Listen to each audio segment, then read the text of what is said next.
Quelles sont tes racines et tes fondations? Mes racines. Alors, côté papa, c'est les Pieds Noirs, l'Algérie. Et côté maman, c'est le Pérou. On va dire que je suis un peu partout dans ce monde, ouais. Ouais, voilà. Mes racines, c'est ça, mais je suis plus du côté Pieds Noirs quand même. Je suis très fière de cette lignée. Voilà, beaucoup d'histoires. Est-ce que tu peux me parler un peu plus de tes parents? Alors, moi, j'ai perdu mon papa à l'âge de 3 ans. Donc, j'aurais pas grand-chose à dire sur mon papa. Bon, par rapport à ce qu'on m'a dit sur lui, oui, j'ai beaucoup de choses à dire, mais personnellement, je ne l'ai pas connu, ou très très peu. Et après, ma maman, c'est une personne qui m'a élevée pratiquement toute seule. C'est une dame qui a été de famille d'accueil en famille d'accueil. Donc il n'y a pas vraiment eu de lien avec sa famille et pourtant pour moi c'est la meilleure des mamans du monde, quoi. Ce qu'elle n'a pas eu dans son enfance, elle me l'a donné au quintuple. Voilà. Et sur ton papa, tu dis que tu connaissais des choses, tu veux en parler? Ouais, mon papa, si j'en écoute ma famille, c'était le bon Dieu dans cette famille. Voilà, c'est le premier d'une fratrie de 4 et le jour où il est décédé, on va dire que la famille, elle s'est arrêtée de vivre à ce moment-là. Donc je porte ce fardeau aussi depuis toute petite parce que je suis la fille de mon père. Donc voilà, quand les regards se posent sur moi dans ma famille, en général, on me voit comme la fille d'Alain, quoi. Voilà. J'ai une image aussi à donner à ma famille par rapport à ça, pour qu'ils soient fiers de moi comme ils ont été fiers de mon père. Qu'est-ce que tu sais de ton père? Qu'est-ce que je sais de mon père? Étant donné qu'il est mort très jeune, hein, il avait 26 ans, c'était un casse-cou, une petite racaille de l'époque. Mais à côté de ça, c'était un super grand frère, c'était le fils parfait, mais apparemment, c'était pas un très bon mari. Voilà. Mais c'était un bon papa. Enfin, le peu qu'il l'a été, il a été très bien. Le fait d'être arrivé au monde sans avoir vraiment de réelle base, de ne pas savoir ce que c'est que d'avoir un papa, de ne pas savoir ce que c'est que de dire papa à quelqu'un, quoi. C'est terrible, ça. La fête des pères, pour moi, c'est horrible. Ouais, j'ai un trou dans le cœur, en fait. J'ai un trou dans le cœur et... ouais, ce trou-là, il partira pas, quoi. Quand je vois des gamins qui manquent de respect à leur père, j'ai juste envie de leur foutre des tartes. Parce que vous savez pas la chance que vous avez d'avoir un papa, quoi. Même s'il vous casse les moments, vous avez un papa. C'est terrible de ne pas avoir de papa, quoi. Petite question subsidiaire, tu as eu un beau papa? Oui, j'en ai eu 3 beaux papas.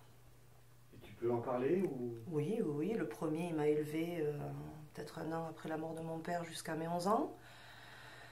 Il n'y avait pas trop d'affection entre nous, voilà. Après, j'ai manqué de rien, mais niveau affection, c'était pas ça du tout. Après, il y a eu le père de ma soeur, avec qui c'est pas passé du tout, du tout. À la naissance de ma soeur, il m'a carrément foutu à la rue, donc ma mère a dû se séparer de lui pour prendre un logement avec moi et ma petite soeur. Et après, j'ai eu un troisième avec qui ça s'est très très bien passé, que je regrette d'ailleurs. J'en ai eu 4. Mais qui s'est séparé de ma mère par rapport à ma soeur, qui était justement infernale. Et là, le dernier que j'aurais aimé avoir depuis le début. Voilà, c'est mon titi. Et qu'est-ce que tu retiens de ces différents beaux papas? Que le mien me manque vachement en fait. Que je sais pas vraiment ce que c'est que d'avoir un papa, et ça c'est un vide immense dans ma vie. Qu'est-ce que tu as appris justement de tes parents?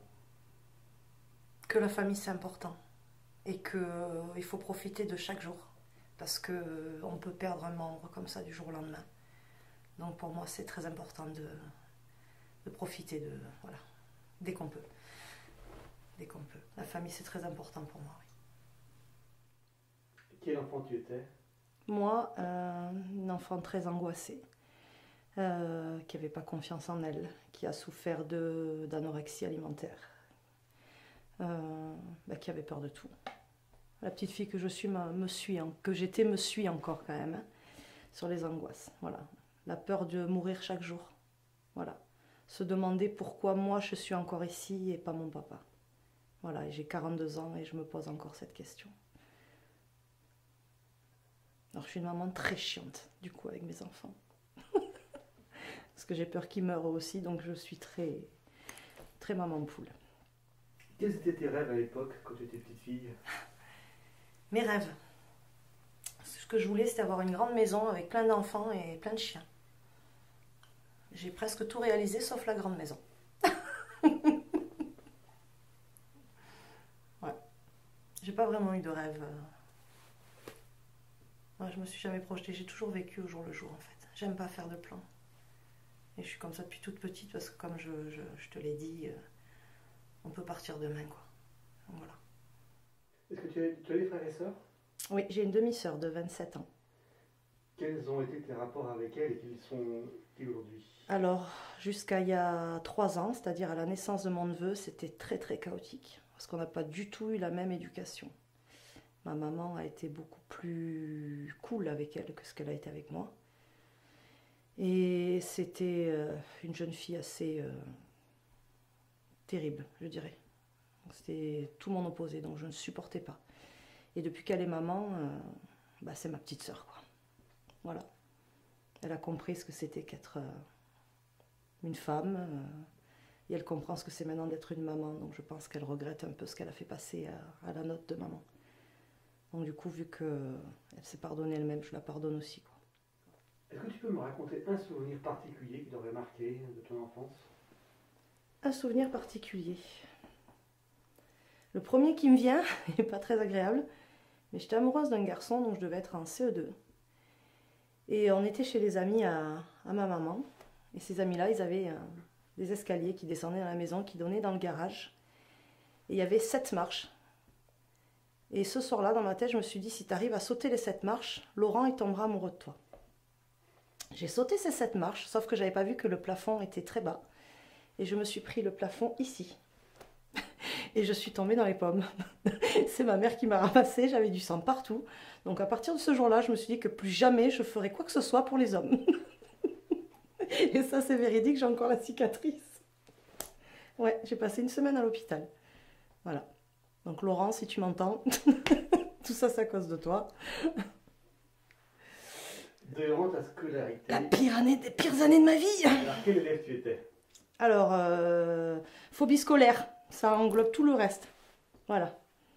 Élève calme, silencieuse, distante. J'arrive à l'école avec la boule au ventre, avoir envie de vomir. C'était terrible à l'école. Terrible. Ouais, je vais avoir de l'urticaire dans 5 minutes rien que d'y penser, quoi. Ah non, c'est... Et je vis ça à travers mes gosses. Hein. Chaque rentrée scolaire, c'est... J'ai le nœud la veille. Hein. Alors eux, ils sont super contents, mais moi, j'ai envie de vomir, quoi. Je pleure la nuit. C'est terrible. Hein. Là, cette année, mon fils, il rentre au collège. Je vais en péter. Je vais en péter. Ah ouais, non, c'est affreux. Même quand je suis convoquée par les maîtres, j'ai l'impression que c'est... On me convoque moi, mes petites filles, quoi, parce que j'ai fait une bêtise. C'est terrible. Oh, l'école... On change de sujet, s'il te plaît.